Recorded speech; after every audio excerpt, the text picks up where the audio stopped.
आप सभी को प्रभु यीशु मसीह में मेरा सलाम। मेरे बहनों और भाइयों, आज हम बात करेंगे बाइबल की वाचाओं के बारे में। बाइबल की वाचाएं क्या होती हैं? इससे पहले मैं आपसे कुछ दरख्वास्त करना चाहता हूं कि आप दुआएं करें उन लोगों के लिए। जैसा कि हमने 2-3 दिन पहले देखा कि राजस्थान में एक चर्च के ऊपर हमला हुआ है। ये चीज़ें बिल्कुल भी सही नहीं हैं। खासकर दुआएं करें उन लोगों के लिए जो इन हमले में घायल हुए हैं, और खासकर उन लोगों के लिए जिन्होंने ये हमला किया है, ताकि खुदा उन्हें अकल बुद्ध दे और ऐसे गलत कामों से बचाए। हम बात करेंगे आज, जैसा कि हमने कहा, कि बाइबल की वाचाओं के बारे में। सबसे पहले हम ये जानेंगे वाचाएं क्या होती हैं।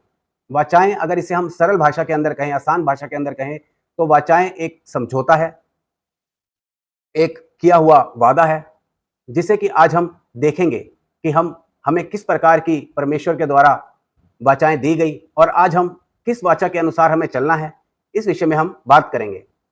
हम देखते हैं कि सबसे पहली वाचा जो है, सबसे पहली वाचा खुदा ने आदम के साथ बांधी थी। परमेश्वर ने आदम को बनाया, हव्वा को बनाया, और परमेश्वर ने उन्हें एक बाग दिया जो कि धरती पर एक स्वर्गलोक की तरह था। और प्रभु यीशु मसीह ने उनसे कहा कि तुम सदा तक जीवित रहोगे, लेकिन उन्हें एक शर्त दी गई, एक वाचा दी गई। क्या दी गई? खुदा ने उनसे कहा कि एक पेड़ है जो भले और बुरे वृक्ष का है, उसका फल तुम्हें नहीं खाना। लेकिन हम देखते हैं कि आदम और हव्वा ने उस वाचा को तोड़ा, उस वादे को तोड़ा, और वो फल खा लिया। फिर हम देखते हैं कि प्रभु यीशु मसीह ने उन्हें आज्ञा दी कि ये बाग उन्हें छोड़ना पड़ेगा। तो ये पहली वाचा जो है, खुदा ने आदम और हव्वा के साथ बांधी थी। दूसरी वाचा हम देखते हैं, परमेश्वर यहोवा ने दूसरी वाचा जो है वो नूह के साथ बांधी। परमेश्वर ने उनको वादा किया। किस चीज का वादा किया? क्या वाचा उनके साथ बांधी? हम पढ़ेंगे उत्पत्ति का 9 अध्याय और उसकी 9 आयत से लेकर 17 आयतों तक।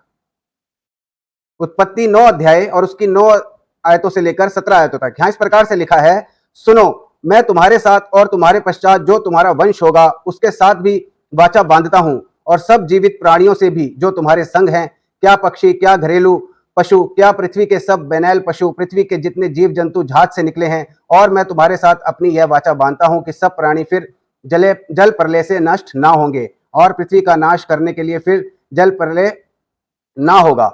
फिर परमेश्वर ने कहा, जो वाचा मैं तुम्हारे साथ जीवित प्राणी तुम्हारे संग हैं उन सब के साथ भी युग युग पीढ़ियों के लिए बांधता हूं, कि उसका यह चिन्ह होगा, मैंने बादल में अपना धनुष रखा है, और वो मेरे और पृथ्वी के बीच में वह वाचा का चिन्ह होगा। और जब मैं पृथ्वी पर बादल फैलाऊंगा, तब बादल में धनुष दिखाई देगा। तब मेरी जो वाचा तुम्हारे सब जीवित शरीरधारी प्राणियों के साथ बांधी है, उनको मैं स्मरण करूंगा। तब ऐसा जल प्रलय फिर ना होगा जिससे सब प्राणियों का विनाश हो। यहाँ प्रभु यीशु मसीह परमेश्वर यहोवा क्या कह रहा है? नूह के साथ वाचा बांध रहा है। क्या? कि वो कभी भी जब दोबारा जो है जल प्रलय के साथ इस संसार को नष्ट नहीं करेगा। और क्या कह रहा है? कि मैं एक इंद्रधनुष मनुष्य और परमेश्वर के बीच बांधी गई वाचा का चिन्ह दूंगा। जैसा कि हम देखते हैं कि बादलों में जब बारिश होती है, उसके बाद इंद्रधनुष निकलता है कई बार। तो ये परमेश्वर यहोवा का चिन्ह था कि जब खुदा उसे देखेगा तो उसे याद आएगा कि मैंने नूह के साथ वादा किया था कि मैं दोबारा कभी जो है इसको दुनिया को जो है कभी भी नष्ट नहीं करूंगा जल प्रलय के साथ। ये दूसरी वाचा है जो खुदा ने नूह के साथ बांधी। इसके साथ जो है एक और वाचा जो है वो नूह के साथ बांधी, और वो है उत्पत्ति 8 अध्याय और उसकी 17 आयत। उत्पत्ति 8 अध्याय और उसकी 17 आयत। यहां इस प्रकार से लिखा है, क्या पक्षी, क्या पशु, क्या सब भांति के रेंगने वाले जंतु जो पृथ्वी पर रेंगते हैं, जितने शरीरधारी जीव जंतु तेरे संग हैं, उन सबको अपने साथ निकाल ले आ, कि पृथ्वी पर उनसे बहुत बच्चे उत्पन्न हों और वे फूले फले और पृथ्वी पर फैल जाएं। ये भी जो वाचा है परमेश्वर यहोवा ने नूह के साथ जो है बांधी, कि पृथ्वी पर फल फूलने की वाचा भी उनके साथ बांधी। ये दूसरी वाचा थी। तीसरी वाचा हम देखते हैं कि परमेश्वर यहोवा ने दाऊद के साथ बांधी। किसके साथ बांधी? दाऊद के साथ बांधी। वो क्या वाचा थी? दाऊद के साथ बांधी गई वाचा परमेश्वर यहोवा की कौन सी वाचा थी? हम पढ़ेंगे दूसरा शमूएल उसका 7 अध्याय और उसकी 12 आयतों से लेकर आगे कुछ आयतों तक। यहां इस प्रकार से लिखा है, जब तेरी आयु पूरी हो जाएगी और तू अपने पुरखों के संग सो जाएगा, तब मैं तेरे निज वंश को तेरे पीछे खड़ा करके उसके राज्य को स्थिर करूंगा। मेरे नाम का घर वही बनवाएगा और मैं उसकी राजगद्दी को सदैव स्थिर रखूंगा। मैं उसका पिता ठहरूंगा और वह मेरा पुत्र ठहरेगा। यदि वह अधर्म करे तो मैं उसे मनुष्य के योग्य दंड से और आदमियों के योग्य मार से ताड़ना दूंगा, परंतु मेरी करुणा उस पर ऐसे से ना हटेगी जैसे मैंने शाऊल पर से हटाकर उसको तेरे आगे से दूर किया। वरन तेरा घराना और तेरा राज्य मेरे सामने सदा अटल बना रहेगा, तेरी गद्दी सदैव बनी रहेगी। यहां हम क्या देख रहे हैं कि परमेश्वर यहोवा ने जो तीसरी वाचा है वो दाऊद के साथ बांधी है। दाऊद के साथ बांधी है कि जब तेरी आयु पूरी हो जाएगी, तेरे पुरखों के संग तू सो जाएगा, तब तेरा जो निज वंश है वो तेरे पीछे खड़ा करके उसके राज्य को मैं स्थिर करूंगा, बलवंत करूंगा उसके तेरे वंश को। और लिखा है कि तेरा घराना और तेरा राज्य मेरे सामने सदा अटल बना रहेगा और तेरी गद्दी जो है वह सदैव बनी रहेगी। इसी प्रकार से खुदा ने दाऊद के साथ ही एक और वाचा बांधी। हम पढ़ेंगे भजन संहिता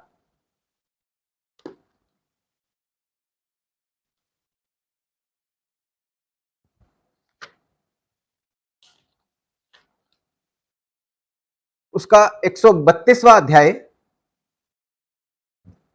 और उसकी 12 आयत। भजन संहिता 132वां अध्याय और उसकी 12 आयत। यहां लिखा है, यदि तेरे वंश के लोग मेरी वाचा का पालन करें और जो चितौनी मैं उन्हें सिखाऊंगा उस पर चलें, तो उनके वंश के लोग भी तेरी गद्दी पर युग युग बैठते चले जाएंगे। तो यहां पर एक और वाचा जो है दाऊद के साथ बांधी जा रही है और उसे कहा जा रहा है कि तेरे लोग जो मैं उन्हें सिखाऊंगा, अगर उस पर चलें, उनके वंश के लोग भी तेरी गद्दी पर युग युग के लिए बैठते चले जाएंगे। तो ये हम देख रहे हैं कि तीसरी वाचा जो है वो दाऊद के साथ बांधी गई।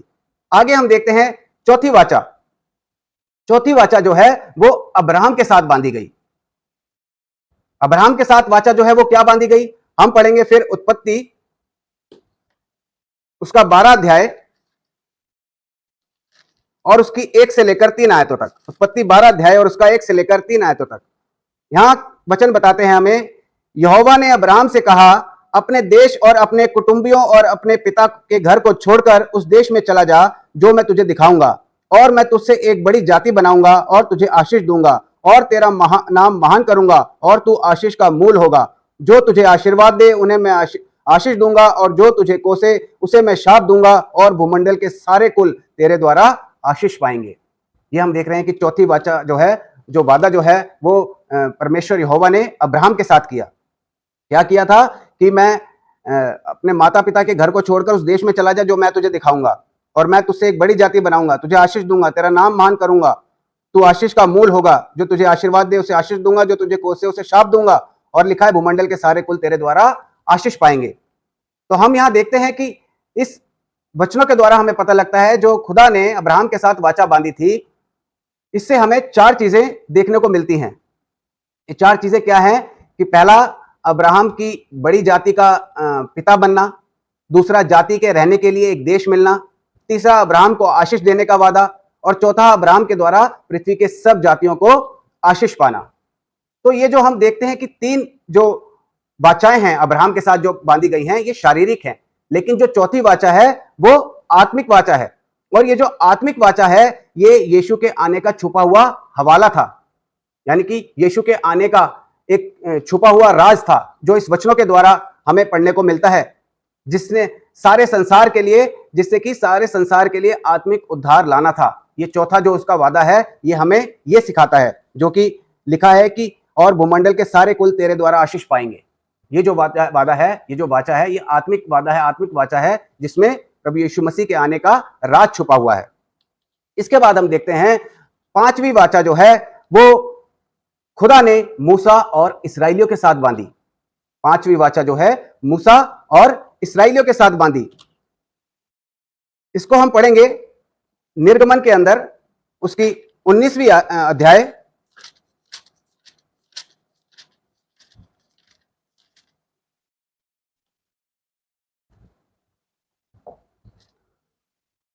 निर्गमन 19 अध्याय और उसकी 3 से लेकर 6 आयतों तक। यहां इस प्रकार से लिखा है, तब मूसा पर्वत पर परमेश्वर के पास चढ़ गया और यहोवा ने पर्वत पर से उसको पुकार कर कहा, याकूब के घराने से ऐसा कह और इजराइलियों को मेरा ये वचन सुना, तुमने देखा है कि मैंने मिस्रियों से क्या क्या तुमको मानो उकाब पक्षी के पंखों पर चढ़ाकर अपने पास ले आया हूं। इसलिए अब यदि तुम निश्चय मेरी मानोगे और मेरी वाचा का पालन करोगे तो सब लोगों में से तुम ही मेरा निज धन ठहरोगे और समस्त पृथ्वी तो मेरी ही है और तुम मेरी दृष्टि में याजकों का राज्य और पवित्र जाति ठहरोगे। जो बातें तुझे इजराइलियों से कहनी है वे ये ही हैं। तो हम यहाँ क्या देख रहे हैं? पांचवी वाचा जो है खुदा ने मूसा और इस्राएलियों के साथ बांधी। क्या बांधी थी कि मैं क्या नाम है पर्वत के पार से याकूब के घराने से ऐसा कहा, इजराइलियों को मेरा वचन सुना कि मिस्रियों से मैंने क्या क्या तुमको मानो उकाब पक्षी के पंखों पर चढ़ाकर अपने पास ले आया हूं। इसलिए यदि तुम निश्चय मेरी मानोगे और मेरी वाचा का पालन करोगे तो तुम और मेरी दृष्टि में याजकों का राज्य और पवित्र जाति ठहरोगे। ये पांचवी वाचा है जो मूसा और इजराइली मूसा के द्वारा इजराइलियों के साथ बांधी गई, यानी कि मूसा और इजराइलियों के साथ बांधी गई। इसी में हम देखते हैं कि 10 आज्ञाएं भी शामिल हैं जो खुदा ने मूसा को लिख कर दी थी। इसमें 10 आज्ञाएं भी शामिल हैं और हम पढ़ेंगे, इसी में देखेंगे निर्गमन के अंदर उसकी 34 अध्याय, निर्गमन 34 अध्याय और उसकी 28वीं आयत के अंदर हम पढ़ते हैं, मूसा वहां यहोवा के संग 40 दिन और रात रहा और तब तक ना तो उसने रोटी खाई और ना पानी पिया, और उसने उन तख्तियों पर वाचा के वचन अर्थात 10 आज्ञाएं लिख दी। तो ये जो 10 आज्ञाएं हैं ये भी पांचवी वाचा के अंदर जो मूसा और इजराइलियों के साथ बांधी थी, ये भी उनमें 10 आज्ञाएं भी शामिल है। अब हम देखते हैं कि अंतिम वाचा और आखिरी वाचा जो है वो कौन सी है। वो आखिरी वाचा है जो सारी मनुष्य जातियों के साथ बांधी गई, जो क्रूस पर यीशु की मृत्यु के साथ पक्की हुई, जिसमें आज हम जी रहे हैं, जिस वाचा के अनुसार आज हम जी रहे हैं, जिस वाचा के अनुसार हमें नया नियम मिला है, उस वाचा के अनुसार जो है हम आज जी रहे हैं। और वो अंतिम वाचा प्रभु यीशु मसीह ने हमारे साथ बांधी थी, समस्त जातियों के साथ, समस्त प्राणियों के साथ। इसकी भविष्यवाणी भी जैसा कि हमने अब्राहम की देखी थी कि उसकी जो अब्राहम के साथ बांधी थी, और उसकी चौथी जो आत्मिक वाचा थी उसमें भी प्रभु यीशु मसीह के आने का राज छुपा हुआ था। इसी प्रकार से यिर्मयाह ने भी जो है भविष्यद्वक्ता था, उसने भी इस चीज का जिक्र किया है। हम पढ़ेंगे यिर्मयाह की पुस्तक, यिर्मयाह की पुस्तक और उसकी 31वां अध्याय,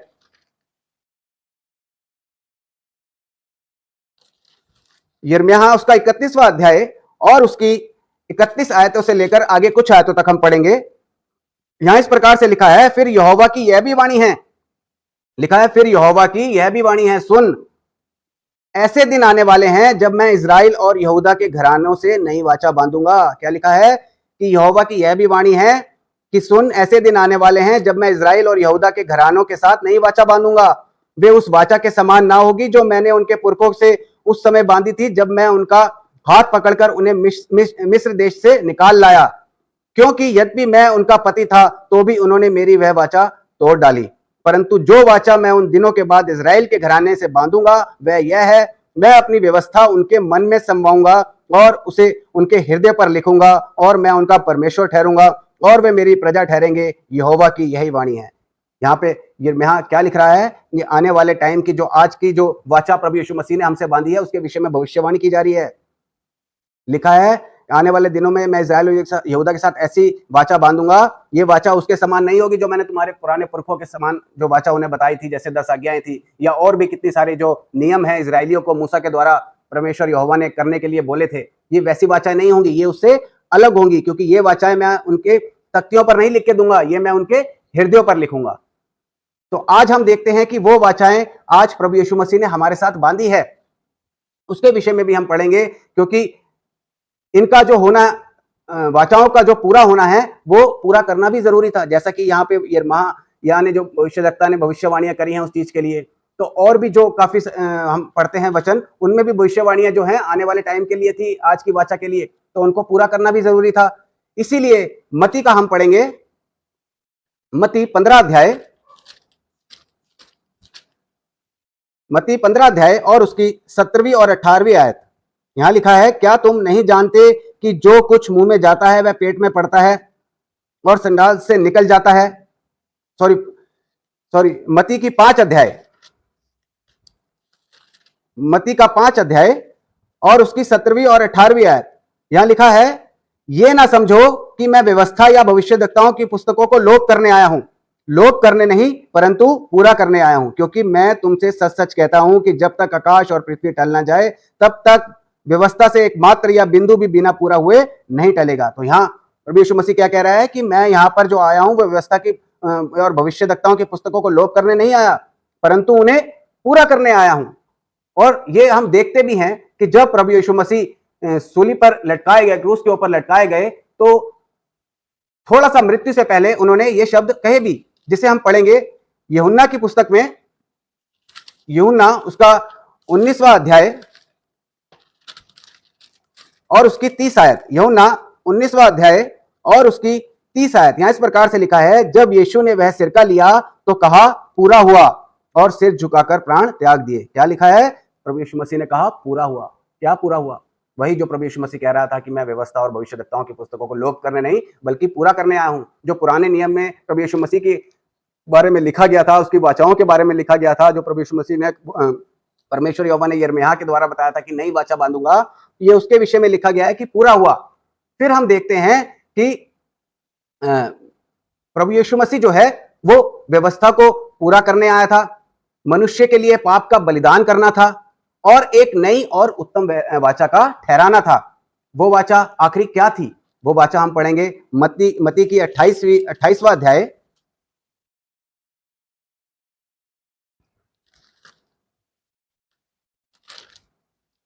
मत्ती 28 अध्याय और उसकी 18 और 20 आयत पढ़ेंगे हम, 18 से लेकर 20 आयत तक। यीशु ने उनके पास आकर कहा, स्वर्ग और पृथ्वी का सारा अधिकार मुझे दिया गया है, इसलिए तुम जाओ और सब जातियों के लोगों को चेला बनाओ और उन्हें पिता और पुत्र और पवित्र आत्मा के नाम से बपतिस्मा दो, और उन्हें सब बातें जो मैंने तुम्हें आज्ञा दी है मानना सिखाओ, और देखो मैं जगत के अंत तक सदैव तुम्हारे संग हूं। ये अंतिम वाचा जो प्रभु यीशु मसीह ने हमारे साथ बांधी थी, समस्त जातियों के साथ बांधी थी, क्योंकि इससे पहले हम देखते हैं कि परमेश्वर यहोवा जो है वो सिर्फ इजराइलियों के लिए काम करता था। वो वाचा सिर्फ इजराइलियों के लिए बांधी गई थी। लेकिन जो आज हमारे बीच में वाचा है वो प्रभु यीशु मसीह की है, जिसे प्रभु यीशु मसीह ने कहा कि स्वर्ग और पृथ्वी का अधिकार, सारा अधिकार मुझे दिया गया, इसलिए तुम जाओ और सब जातियों के लोगों को चेला बनाओ और उन्हें पिता, पुत्र और पवित्र आत्मा के नाम से बपतिस्मा दो, और जो आज्ञाएं मैंने तुम्हें सिखाई हैं उन्हें भी मानना सिखाओ। तो ये अंतिम वाचा जो है ये हमारे लिए बहुत ही जरूरी है, और यही हमारी जिंदगियों का आधार है, जिसे कि हम कहते हैं नया नियम, जो प्रभु यीशु मसीह ने समस्त जातियों के लिए लिखा, समस्त लोगों के लिए लिखा। संसार के हर एक लोग जो हैं वो प्रभु यीशु मसीह को मान सकते हैं, प्रभु यीशु मसीह के बारे में जान सकते हैं, उस पर विश्वास कर सकते हैं और अपना जीवन बदल सकते हैं। तो हम क्या कहें कि जो पुराना नियम है वो हमारे लिए बेकार है, उसे पढ़ना जरूरी नहीं है? उसे भी हमें पढ़ना चाहिए, लेकिन जो उसके अंदर कुछ आज्ञाएं और जो नियम थे वो आज नए नियम के अंदर लागू नहीं होते। लेकिन जब तक हम पुराने नियम को नहीं पढ़ेंगे तब तक हम नए नियम को नहीं समझ सकते। इसके लिए हम पढ़ेंगे रोमियो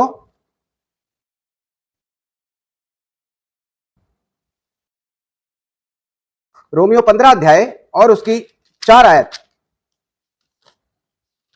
रोमियो 15 अध्याय और उसकी 4 आयत। यहां इस प्रकार से लिखा है, जितनी बातें पहले से लिखी गई वे हमारी ही शिक्षा के लिए लिखी गई हैं, कि हम धीरज और पवित्र शास्त्र के प्रोत्साहन द्वारा आशा रखें। क्या लिखा है?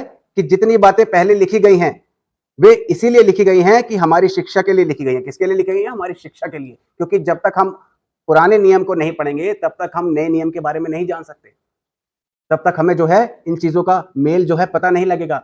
इसीलिए हम बार बार आपसे रिक्वेस्ट करते हैं कि आप बाइबल को शुरू से लेकर और आखिरी तक पढ़िए, उसे ध्यान ध्यान से पढ़िए। बहुत सारी बातें हैं जो हम पुराने नियम को बिना पढ़े नहीं जान सकते। ऐसा नहीं है कि हमें पुराना नियम नहीं पढ़ना चाहिए, हमें पुराना नियम पढ़ना चाहिए। जब तक हम पुराना नियम नहीं पढ़ेंगे तब तक हम नए नियम के बारे में नहीं जानेंगे।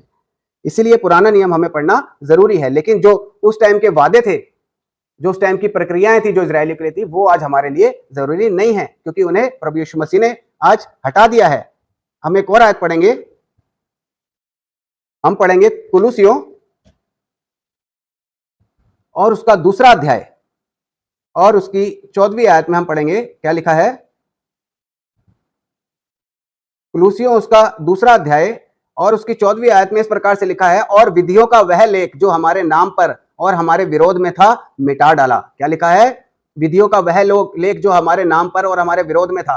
क्योंकि जो हम पुराना नियम अगर हम पढ़ते हैं, जो इजराइलियों को वाचाएं दी गई थी, जो उन्हें नियम दिए गए थे, वो हर किसी के लिए नहीं थे, वो सिर्फ इजराइलियों के लिए थे। इसलिए लिखा है कि और विधियों का वह लेख जो हमारे नाम पर और हमारे विरोध में था, मिटा डाला और उसको क्रूस पर कीलों से जड़कर सामने से हटा दिया। क्रूस पर लिखा है कीलों से जड़कर सामने से हटा दिया। जब प्रभु यीशु मसीह कीलों से जड़े हुए थे, क्रूस पर चढ़े हुए थे, तब हम देखते हैं, जैसा कि अभी हमने पढ़ा भी, कि प्रभु यीशु मसीह ने कहा पूरा हुआ। तो जब पुरानी वाचा नई वाचा लिख दी जाती है तो ऑटोमेटिकली जो पुरानी वाचा है वो खत्म हो जाती है। यानी कि जब नए नियम लिख दिए गए हैं तो ऑटोमेटिकली पुराने नियम आज हमारे लिए काम नहीं करते, हमें नए नियम के अंदर काम करना है। तो मेरे बहन और भाइयों, ये हमारा आपको एक मकसद था कि वाचाओं के बारे में बताएं, जिससे आपको आसानी हो कि आज हमें नए नियम के अंदर चलना है, ना कि पुराने नियम के अंदर। पुराना नियम हमें जरूरी है क्योंकि वह हमारे लिए शिक्षा प्रदान करता है, वो हमें बताता है कि किस तरह से प्रभु यीशु मसीह के बारे में भविष्यवाणियां हुई। हम पुराने नियम पढ़े बगैर जो है नए नियम को नहीं जान सकते, लेकिन जो नियम थे वो पुराने नियम आज के नियम में काम नहीं करते। मेरे बहन और भाइयों, आप सभी को उम्मीद करते हैं कि समझ में आया होगा। अगर आपको कुछ नहीं समझ में आया या आप हमसे कुछ जानना चाहते हैं तो हमें मैसेज कीजिए, और प्लीज चैनल को सब्सक्राइब कीजिए और शेयर कीजिए और लाइक कीजिए, ताकि ज्यादातर लोगों तक सच्चाई के वचन जो है वो पहुंच सके। क्योंकि बहुत से लोग जो हैं वो सच्चाई को आजकल गलत तरीके से पेश कर रहे हैं, जिसके बारे में हम पहले भी आपको बता चुके हैं। आगे और भी वचनों के द्वारा ही हम आपको इन चीजों के बारे में बताते रहेंगे। आप सभी को इन वचनों के द्वारा प्रभु यीशु मसीह आशीष दे। आप सभी को एक बार फिर प्रभु यीशु मसीह में मेरा सलाम।